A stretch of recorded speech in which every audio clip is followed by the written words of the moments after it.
The prairie night was wide and restless, and the wind carried with it the sound of wolves.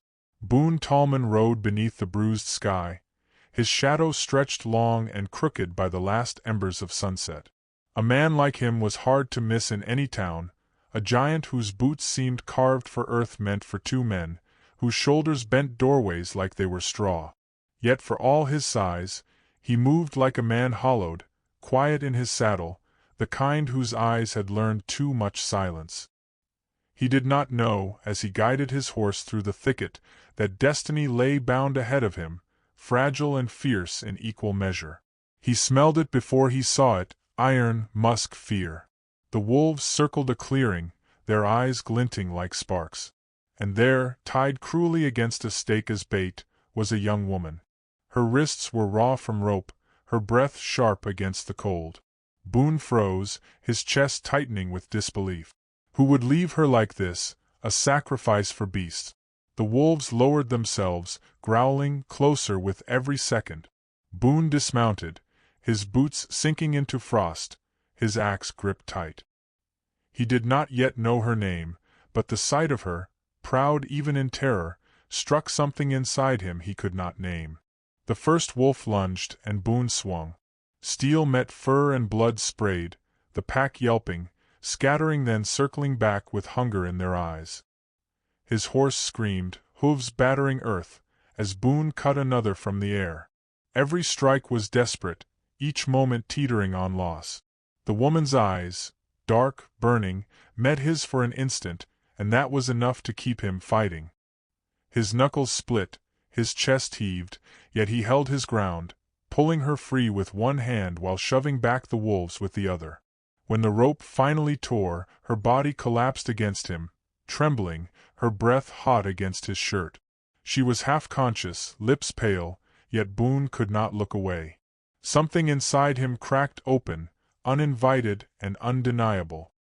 He whispered, not sure if she heard, not even sure if he had meant to say it aloud. "You're mine now." And in that moment, as the wolves melted into the dark, the words bound him to a truth he had not chosen, yet could never undo. He lifted her into his arms and carried her toward the horizon, unsure if she would live to see morning. The cabin waited like a relic at the edge of the woods, its door groaning when Boone pushed inside. He laid her near the fire, the flames painting her face in copper and gold. He fetched water, clumsy with tenderness, washing the dirt from her skin, pressing cloth against her wounds. His hands were rough, calloused from rope and steel, yet he found himself ashamed of their coarseness against her fragility. She stirred once, her eyes opening just enough to see him, and what he read there was not gratitude but suspicion, sharp as a blade. He knew that look well. The world had always measured him with fear before it measured him with kindness. Still, he stayed by her side. The hours stretched, the fire snapping. Boone wondered who she was, why she had been left for the wolves. He thought of leaving her once she was strong enough, yet even the thought made his chest ache. Could it be that in saving her, he had bound himself to something larger than the loneliness he carried like a second skin? She whispered once in her fever, words he could not understand, and her voice slipped through him like a prayer. He realized then that he could not keep her, no matter what his heart had already decided. When her strength returned, he saddled his horse and set her upon it, riding through the plains until the ridges of her tribe rose in the distance.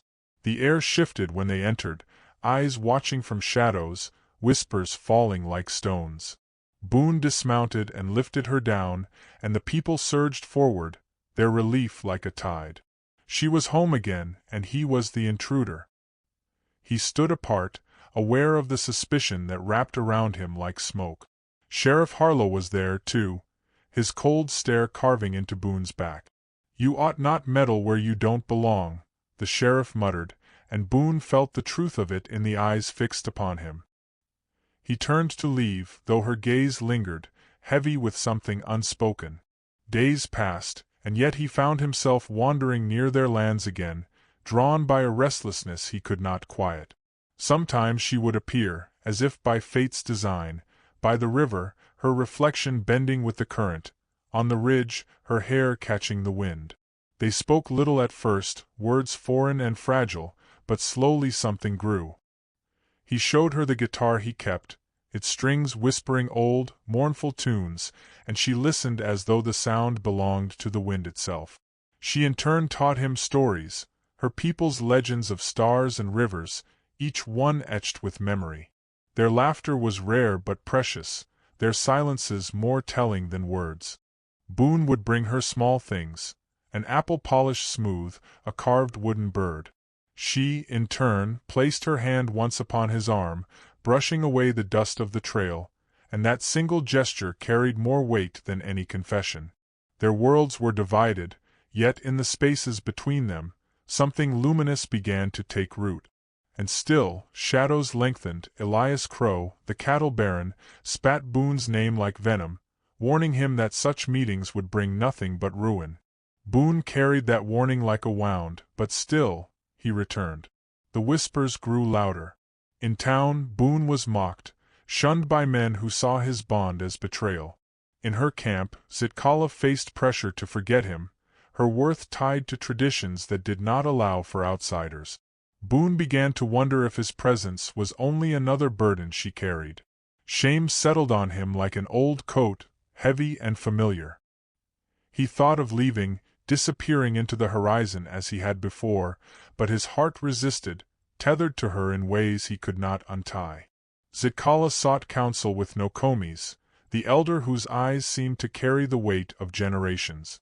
"Love is not a trespass, child," Nokomis told her gently. "It is the fire that chooses its own wood."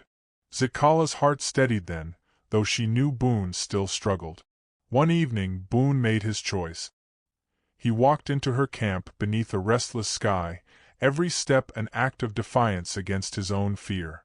The people gathered, silent, their judgment thick in the air. Boone's throat tightened, but his resolve did not waver. Zitkala stepped forward, her hand slipping into his, warm and sure. Gasps echoed through the crowd, but then Nokomis spoke, her voice carrying like wind. "Let it be so." Boone's eyes burned, tears he could not contain breaking loose. Zitkala turned to him, whispering words that sealed the promise begun that night with the wolves. "I knew from the moment you saw me bound, I was already yours." The wedding was not grand, but it was true. Firelight glowed, drums beat low, and the stars spilled wide above as if bending close to witness. Boone bent to kiss her, and the world stilled, no longer two lives crossing paths, but one life beginning anew. In his arms, she was not prey, not princess, but partner, equal and eternal. And in hers, he was no longer a giant of burden, but a man at last seen and chosen. "And if I were to leave you with one thing, dear traveler by this fire, it is this: love does not thunder into our lives with spectacle. It arrives softly, in the hand that unties our ropes, in the quiet defiance of choosing each other despite the world's disapproval. If you ever find yourself bound by judgment or fear, remember, the heart knows its home and it will wait for you."